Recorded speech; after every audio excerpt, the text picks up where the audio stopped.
Hello, and welcome to EPR with your favorite environmental nerds, Nic and Laura. On today's episode, Nic and I talk about our burgeoning horror movie franchise. We talk to Johna Hutira about artifacts, the Curation Crisis, and site security. And finally, elephants are known to bury their dead and remain with the bodies for some time afterwards, exhibiting behavior not dissimilar to human mourning. Indeed, it is the association of apparent grief or mourning that is considered to indicate a burial as opposed to simply covering up or disposing of a body.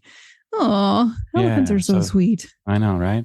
And they're not serial killers, right? They don't just dispose of a body and run away. So that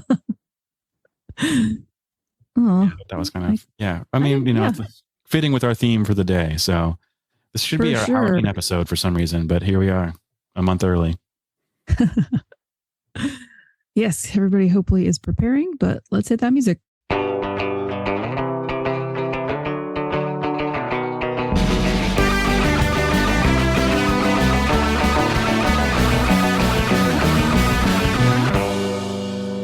NAEP will be hosting their next advanced NEPA training virtually on October 25th from 8 a.m. to 4:30 p.m. Central Time. This workshop will benefit those professionals who work in related natural resource disciplines, those who work with federal and land management or real estate transactions, federal agency permitting projects, and transportation or other infrastructure projects with a NEPA review component. Check it out at www.naep.org. Today's episode is sponsored by Dawson. Dawson is a native Hawaiian global business enterprise serving federal clients through construction, PTS, and environmental services. Operating worldwide, Dawson is headquartered in Honolulu, Hawaii, with offices across the U.S. Rooted in Hawaii values of aloha, embodying humility, respect, and compassion for all, and ohana, family, Dawson carries forward a kuleana, or responsibility, to benefit the native Hawaiian community. Dawson's environmental branch brings science, solutions, and sustainability to planning, compliance, munitions, and remediation. With a permanent 8A status, Dawson is the perfect solution to all of your business needs. Let's get to our segment. Yeah, so the interview was great. It was really fun to have her on. Like, I know Johna's a great storyteller, which is just one of the things that we love having on the show. But like, we ran out of time, but really, like, she's done this thing with, like, she calls it, pet remains, she blows glass. She does, nice. She kind of decided, like, what am I going to do with these ashes? And she's like, I'm going to make something of them. So she's actually done that, where she puts cremains in with glass, which is sand, which is very confusing to me, but it's a really crazy process. That's neat, though. Kind of finding a way to, honor a pet in a different way. And I think that was really cool. It was like kind of like, we didn't really get to talk more about it, but that is cool. Very unique. Yeah. Cause like, I don't know, I got a little paw print when my cat passed away, a little ink paw print, but you can get those turned into like jewelry and necklaces, but it's just this little print. Right. But like having the cremains like into something, that's pretty cool, I think. Yeah. Like turning it into art. Yeah. Not that we're both not artists, right? I mean, but so maybe we're a little biased when that kind of thing, because I kind of, maybe it's an odd, unique thing. I never would have thought about it, but yeah, I mean, I don't know. It also could be kind of morbid, I guess, but at the same time, like keeping a little bit of someone, or like, I don't know. I always think urns are interesting. Like, so I think at least it's, I would assume, a nicer piece of art than just like an urn. I think my grandpa's is just in a box, like a nice, pretty box. But I don't know. Urns are the kind of thing where it's like, what is it like? We've all seen the movie Meet the Parents, right? Like that urn, what happened? Like, I don't want an urn. I also don't want to be like on a pedestal revered after I'm dead. Here's my dust. Please stare at my dust for, until your kids don't care about who is this guy, right? Or whatever, at some point. What happens to those? Yeah, I'd rather, just return me to the earth. That sounds like the makings of a good like horror movie. Yeah, that's true. Like that's a 300-year-old urn someone finds, and like you rub it a certain way, and like genie pops out. Or like the accident breaks, and then spirit's released, and there we go. Yeah. Golly, what did we just? Too bad we can't write that story right now. We need a name for it, and then we can hold it for later. Yeah. So no one steal this idea. The urn of destiny, or whatever. I'll have to come up with a better name than that. But yeah, you get it. No one take that. That's ours. Copyright. No return. Return.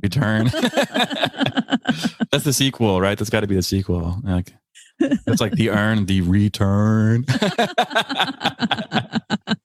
The Urn franchise. Oh man, this is great. This is absolutely wonderful.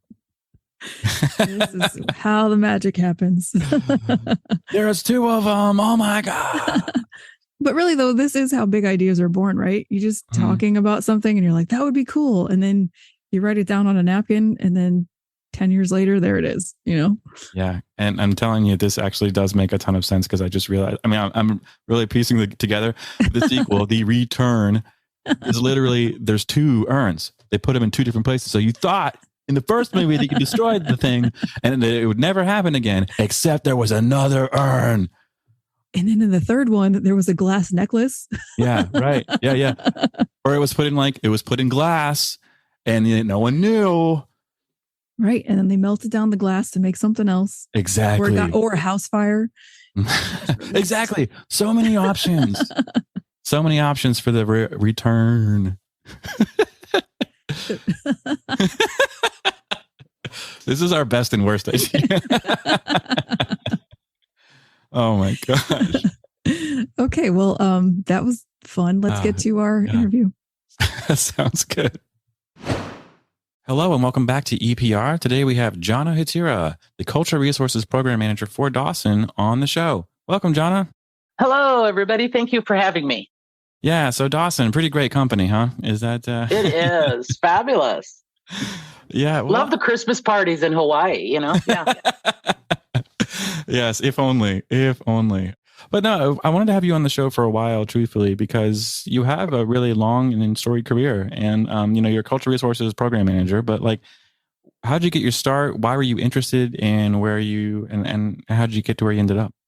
I was always interested in archaeology, and I was lucky enough to have a social studies teacher in high school that actually was an archaeologist, and he left the profession and started teaching. And so he sort of stoked the fires of my interest. When I went to college at Arizona State University, I actually enrolled as pre-law. So I was also interested in becoming an attorney, and I majored in political science, and I filled all my humanities and science requirements with anthropology classes. And I was offered a job doing a survey, reconnaissance survey and inventory on the Coconino National Forest. It surrounds Flagstaff. And I had one of the best times in my life. We just had a fabulous time with the rest of the crew and camped, and was just gorgeous. And I thought, wow, I could get paid to do this for a profession. So I left political science and switched my major. And, I have a minor in poli-sci, but went to anthropology. And then I got interested in plants and human interaction with plants and how that affects, the subsistence patterns, people move across the landscape. So I went to graduate school at Texas A&M to study under a particular person whose focus was coprolites, which is, paleo feces. And, but, he has since passed, but he used to say that the coprolites are the Cadillac of ethnobotany because everything you eat ends up in your waste. So that's how I started. And my first big job was for Peabody Coal. Southern Illinois University had a contract with Peabody Coal up on the Navajo Reservation. And we would stay out there from Memorial Day to Labor Day, live in tents. Mm-hmm. And again, the social aspect of it was just, for somebody who's 19, I mean, come on, it's just like, yeah, this is what I want to do the rest of my life. So right. That's what I did. And now I'm behind a desk. Right. Well, that's so funny. So you switched degrees, and the first thing you started doing was working with poop, or old poop, or is that what was that later? Was it that was later? Yeah, that was later. As I started, when you get a degree in archaeology, most people specialize in some respect. Like they'll be a specialist in ceramic analysis of pottery, and that may be looking at the composition of clay. You can look at the clay that the pottery is made from and source it. It came from this area, and so or chip stone or remote sensing. People generally have a sub thing, and mine was looking at dead, burnt plants. So, yeah, because seeds and stuff, when they are in a archaeological site, not a cave, not a rock shelter or anything, because there's differences in preservation's ability on that. But most sites are what we call open air sites, are just out in the open, buried. Really, the only thing that is preserved is anything that's been carbonized. And so that's why I say I look at dead, burnt seeds, because that's what we find. Yeah. Right. So, okay. So when you're starting to do when you first started doing cultural resources work, what are you kind of expecting? What should you be expecting? Is it, in my mind, it's just hanging around in a big field, rummaging through dirt. Is that about? Yeah, right? That's pretty much it. If you start off in the field. Now, some people, again, like I said before, is depending on what your specialty is, you can kind of get a specialty in, say, museum studies, where you're not going to really be out in the dirt, that you're, preparing collections. You look at preservation techniques of different sorts of artifacts, how to preserve, for instance, perishables like fiber sandals or things like that. There's not a lot of people who do that, but those jobs are out there. There's also people who specialize in rock art. So you're not really digging holes if you go into that bent. But when I started out, though, it's a little different than somebody starting today. I started out in the 70s, and the National Historic Preservation Act was just passed, and federal agencies had all sorts of money. So we did a lot of reconnaissance, because originally in the National Historic Preservation Act, one of the Section 110 says that land managing agencies need to inventory their land. And back in the day, they had money to do that. So we would do sample surveys, or, where you have they have Forest Service, for instance, has these 10,000 square kilometer planning units. And so they want to know where sites are and things like that. So you wouldn't, necessarily survey the whole 10,000 acres, obviously, but you do that. Nowadays, because the agencies don't have quite the budget that they did back in the day, it's all driven by project. There's a timber sale here. Go out and do this timber sale. We want to build a road. Go out and, go do the road. So it is a little bit different now. So yeah, if you're looking for a job in archaeology, probably a 90% chance it's going to be out in some cornfield digging holes. So, digging holes. All right. Yep. Yeah. Unless you work in the West, we don't have to dig holes out here. So. Oh, fun. It's a geology thing. It's, the stuff out here, Arizona, California, Nevada, Utah, Colorado, is mostly superficial.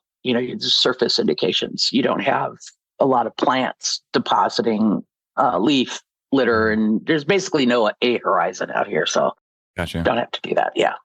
Okay.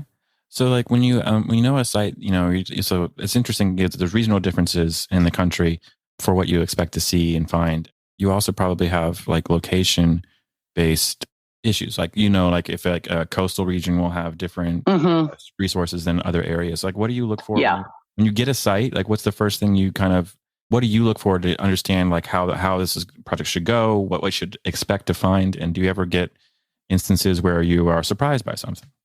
Oh, absolutely. So my colleague, Nick Laura, and I were just out in the field last week, and we were charged with re-recording some archaeological sites that had been recorded previously, and the agency is replacing some infrastructure. And so we were out there looking at that. And so we found these sites, relocated these sites.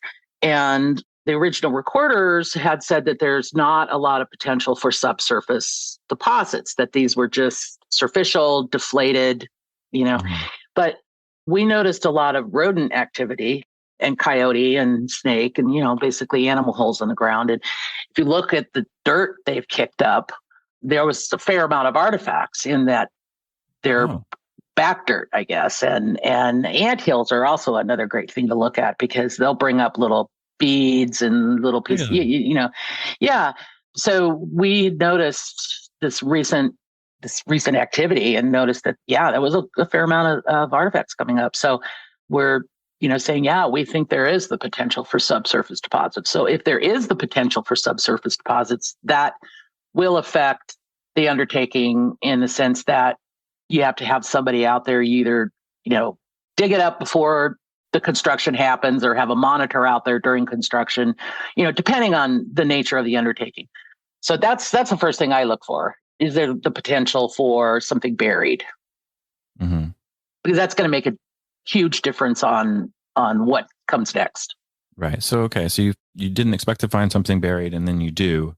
You get evidence for the fact that there could be something buried there. What's next? What do you do? What's our next step then?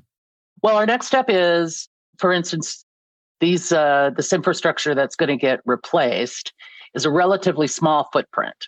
They're power poles. So they're replacing these power poles. And so the direct impact is very small. And in this case, I think we would recommend just monitoring it, because to do a full scale excavation, it's not feasible because it's such a small little footprint. For instance, if we were doing a new road, like currently there's a new freeway going in Arizona that is not along a current road. It's virgin desert. And you go out and you survey it. And if there are sites there, if they have subsurface and if they're, eligible for the register, you have to do excavation. And it's called data recovery because you're basically recovering the information that makes that site important. So we measure a site's, quote, significance if it can answer questions about past behavior. And that applies to historical sites as well as prehistoric. So that potential, that's the information that you're looking for. Once it's removed from the ground, then the construction can go on because we've basically retrieved that significant information. Now, when you're looking at whether or not a site represents a sacred place, it's a whole other story, but that's like way above my pay grade. So that's an agency problem. Gotcha. Yeah.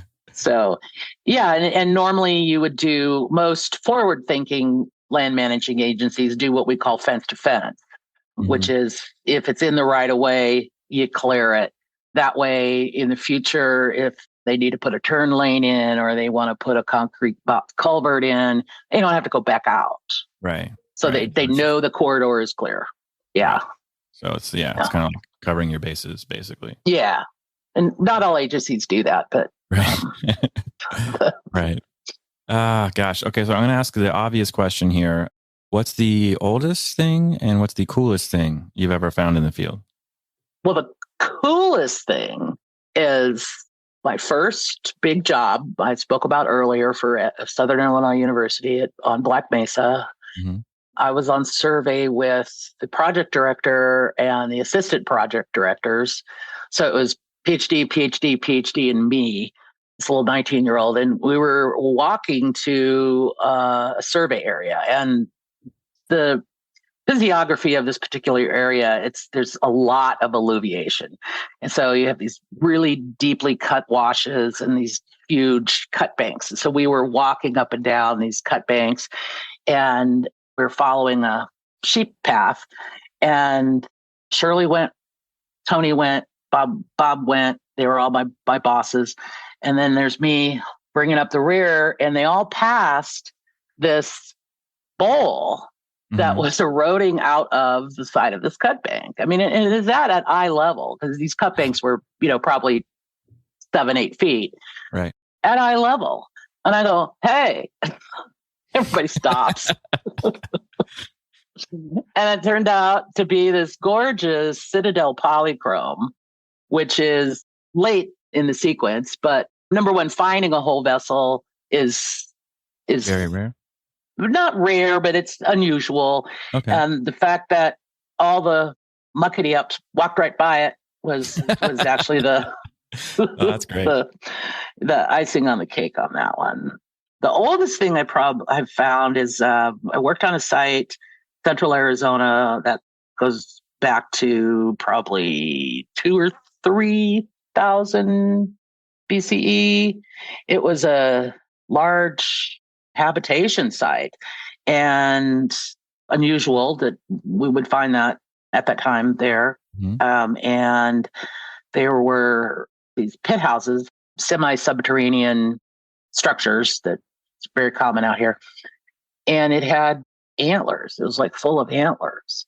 And it was also full of thousands and thousands and thousands of tansy mustard seeds. Oh, okay. Wow. Interesting. Which is pretty cool. And it was pretty old. So that was the oldest thing. Yeah.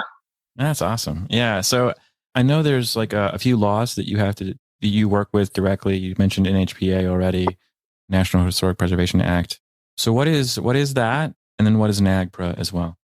The NHPA, which we shorthand to Section 106, because Section 106 of that act is the mechanism that requires land managing agencies or any federal agency, actually, either through direct action funding or permits, to take into consideration cultural resources before the undertaking is done. So if you have to get a permit for a wastewater, if you get government funding, even though it might be on private land, or if it's a direct action by an agency on their own land, that you have to do this. That's Section 106. So Section 106 requires that you look for cultural resources. That's first step. And then determine if those resources are significant and eligible for the National Register of Historic Places. So that means every site isn't necessarily something that we need to, I don't want to use the word save, but there are things that occur out there that, number one, you can record all the pertinent information just by recording it in the field. Or there's, like we were talking earlier about subsurface versus surface. If it's purely superficial, you could just pick everything up off the ground and go on your merry way. So we would then assess that if it's eligible for the register. And if it is eligible for the register, then the agency has a responsibility to mitigate the impacts to that resource. And that can be done either by project redesign, like, hey, we'll move the road, or a data recovery, or some other sort of mitigative efforts to make sure that the information that's contained in that is collected. So that's a shorthand of Section 106. There's also NAGPRA, which is a Native American Graves Protection and Repatriation Act. And again, it applies to federal agencies and those who receive federal funding, specifically museums. And it is a mechanism for the repatriation of human remains to an affiliated tribe. So the museum or federal agency who has the ancestral remains undertakes a process through which they'll identify the affiliated groups. Okay. And then once those affiliated groups are identified, then in theory, the items get repatriated back. There's also the Archaeological Resources Protection Act, which is a little bit different because it only protects those things over 100 years old, where Section 106 is over 50. And that is, you can't be on any kind of federal land and mucking about without a permit. So, for instance, the Bundy case up in Oregon, when they were occupying that facility there, they were digging trenches for something, I don't know. And they dug through an archaeological site. So one of the charges that was brought, or could have been potentially brought, I'd have to look at the case to see if they actually did that, was ARPA violation. Oh, because they disturbed archaeological remains without an ARPA permit. So yeah, that's it. And then states and municipalities and counties all have various levels of protection. Some have none, some have a lot. So there might be local ordinances, things like that, state laws. Arizona, for example, and many other states have laws that protect human remains on private lands. So yeah. So what happens with artifacts after they're found? Well, it's called curation. So you have an artifact collection, depending on what the land status is, whether it's private or whether it's federal or whether it's tribal. If you're on tribal lands, the tribes generally take the collections. If it's on federal land, we're obligated to use a federally recognized repository, which has its different levels of requirements. It has to be safe. It has to be climate controlled. It has to have fire suppression, et cetera, et cetera. So we would deposit the artifacts in those curation facilities. Like most museums have that. There is a curation crisis going on right now because we just simply have too much stuff. Like the Arizona State Museum, which is the main repository here in Arizona, has stopped taking federal collections because they just have too much stuff. I mean, it's not necessarily a matter of money, it's a matter of space. And so there's every conference I go to has a session, workshops, committees on the curation crisis. People are talking about, well, maybe do we cull artifacts? Do we need 20,000 pieces of the same thing as an example? Right. Historical items like pieces of metal and nails and things like that it's fairly well accepted that we can sample those. Where if you have 10,000 nails, keep 100 of them, Right. So obviously things that we're considered diagnostic obviously get curated, but prehistoric stuff's a little more difficult to deal with.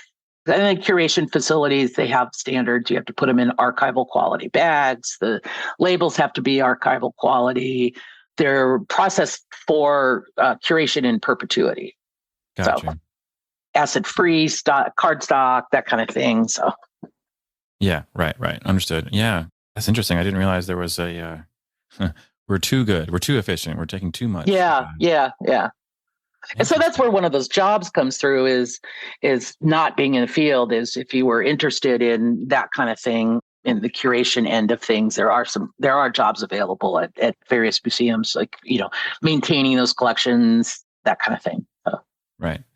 Yeah, which makes total sense. So is there a difference from like when you find like artifacts related to human existence versus, like if you find, prehistoric bones, for example? I mean, like, is there a different process for that? It's still the same kind of thing. It's just different rules apply, or is it all kind of? Different rules apply. I mean, in terms of recovering it from the field, there are, protocols that we have to take if we encounter ancestral human remains. And again, that varies by state. We have to determine, are they prehistoric? Are they historic? If it's historic, is it a crime? That kind of thing.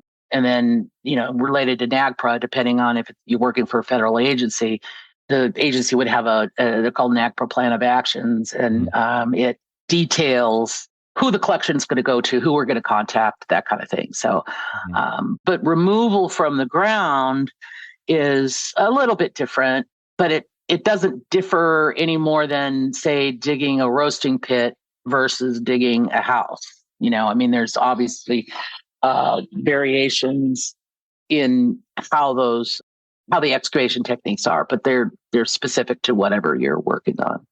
Gotcha. So that makes sense. Yeah, no, that makes sense. And it's funny. Like the other thing, there's a couple other things I really want to talk to you about. We're probably not going to have enough time to cover them all. But my very first experience with doing I think it was a phase 2 survey where there was like a former house and outhouse and waste disposal area from a community in like I think it was in the 30s or 40s or something like that. So it was digging out this huge pit, and we'd found glass bottles and all kinds of other common household items from that era. And then one day we came to the site, we pulled the tarp back of the 8-foot pit that had been dug, and all of the bottles were gone. And then 2 days later, somebody who was at this, somebody stopped by our site and returned all of the glass bottles because, quote, he didn't realize that he shouldn't have taken them.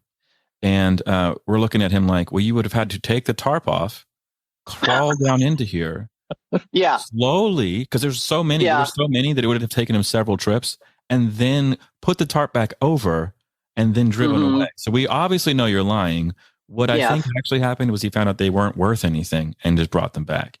Is that a common occurrence? Is that and it is something, especially when you're working in urban areas.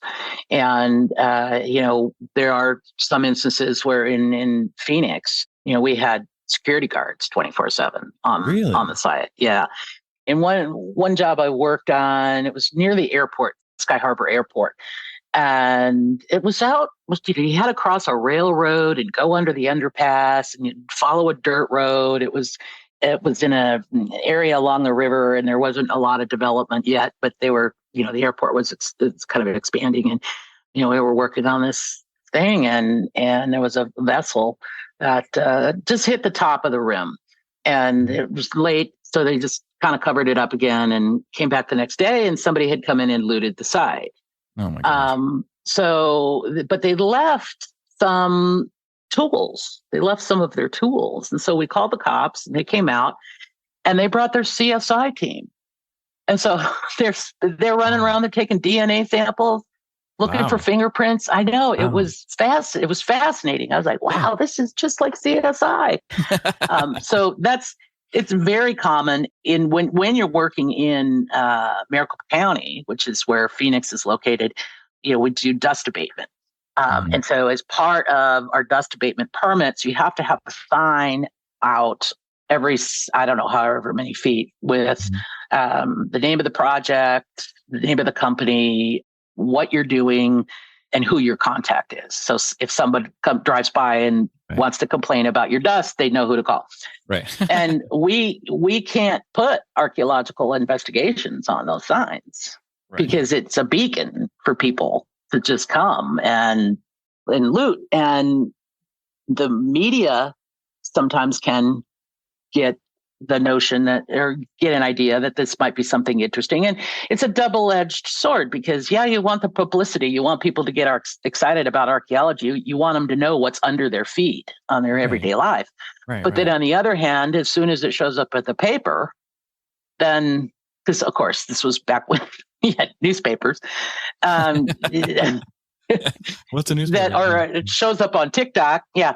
Right. The next day, it's like free for all. People are out there just, so in modern times, most all excavations are fenced and locked and usually have some sort of security on.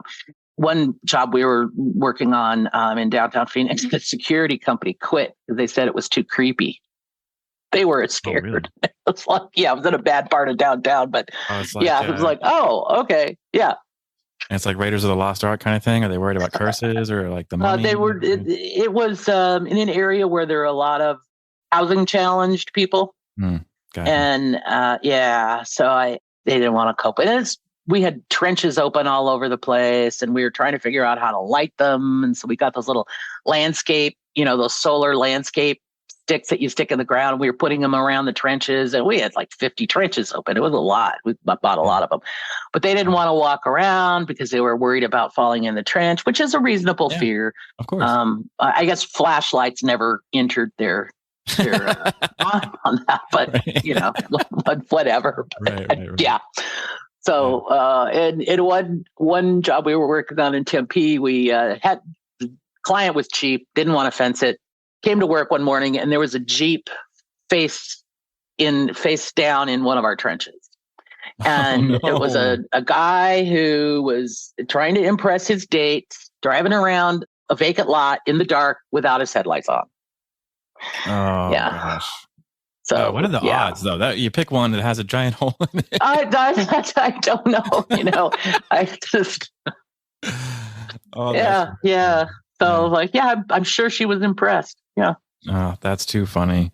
Well, yeah. I think it's like one of the more interesting things, like where there's certain data we can't publish because people, if we publish information, people will go try to find it, regardless of whether it's, obviously that stuff is not, it doesn't belong to anyone, No, I know where it is, and people still want to take it. I guess because I don't know how much of it actually has value, and maybe that's my next question. Is it really a lucrative business? Is that why people take it, or they just take it because they see stuff? It depends on what the item is. Any kind of like ceramic that's intact, like not a broken pot, but an intact pot, the value is increased. If it's painted with a design, the value increases.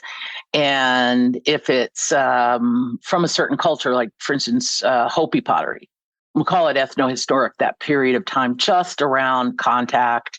The Hopi were doing these glazewares and just gorgeous, gorgeous pottery.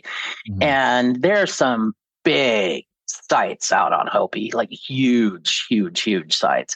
Right. And we call them pot hunters, looters. They helicopter in. Right. And dig up and helicopter out. And, some of those vessels you'll find in galleries in Santa Fe will go in the tens of thousands. Oh, okay. Yeah. Yeah. Yes. Our glass bottles are worth $1. So I think. Yeah. And, it is only what the market will pay. Yeah. Planewares, unpainted vessels, unless it's an unusual shape, generally are not, a lot of looting that happens is related to methamphetamine use, particularly, in rural areas. It's there's actually been papers written on this, and it's sort of a cottage industry. They get quick sales of stuff to get money for it. Yeah, wow. To get money for drugs. Yeah. Wow. Yeah. Huh. And then you have some groups of people that are living in some areas don't consider the indigenous populations as warranting the respect for their dead. Right. One in particular, which I will not name. And again, they see no problem with going out and, digging up a site and having stuff. I was doing a survey up in Snowflake area in northern Arizona. We're, out there chatting and, you run into ranchers and, hey, how you doing? Yeah, well, you do the 2-finger wave. And we went out and did our survey and we came back, and on the hood of our truck was a small black on white painted bowl intact, sitting on the top of Book of Mormon. We're like, okay, interesting. So, yeah. Oh, weird. So yeah, that's that. Anyway. So yeah, it's a wild industry. I think there's lots of really unique and interesting stories. Like I say, I love that you've been able to share some of those with us. We're close to time, but I want to ask one more question about technology and how that's changed over time. Oh, with the industry. Absolutely. Yeah. From everything from 3D laser scanning to map sites. When I started, we would go map a site with a plane table and an alidade, and I would probably guess most of your audience do not know what those are. Yeah. And now, me. I know. And now it's, you can get this almost millimeter accuracy with 3D laser scanning, and it takes a 20th of the time that it would take us to map a site that way. And, ground penetrating radar and some of the chemical analyses. I was speaking earlier about the chemistry that's used to figure out where ceramics are produced, the inductively coupled plasma spectrometry, that kind of thing. But speaking of mapping with a plane table and alidade, I want to share this story with you. I was in my field school, 1977. We were up on the Coconino National Forest on this huge site, Nuba Koyataka, which means last snow in Hopi. And the Forest Service was having problems with people looting it. And we were out there to clean up a lot of the ancestral remains they left. And there was a kind of a big open area in the middle of this pueblo. And we were mapping some rock alignments in this big open area. And, so for those of you, somebody stands at the plane table with the alidade and somebody goes out with a stadia rod and, you do all these computations and take a point, and then you move to the next one. And so this is what we're doing because we're learning. It was a field school. Yeah. And one of our crew chiefs walked up the hill to where we were, and she was like on the opposite side of the plane table. And she looked at our map and she said, "What the H are you doing?" And we're like, "Well, we're mapping these." And so she spun the table around. And apparently sometime in historic times, somebody had gone up on this big open space and spelled out the word Winslow with an arrow pointing to where Winslow was for airports. And that's what we were mapping. But we were looking at it upside down. So we didn't figure out that it was just some Yahoo, back in the day, spelling out the word Winslow.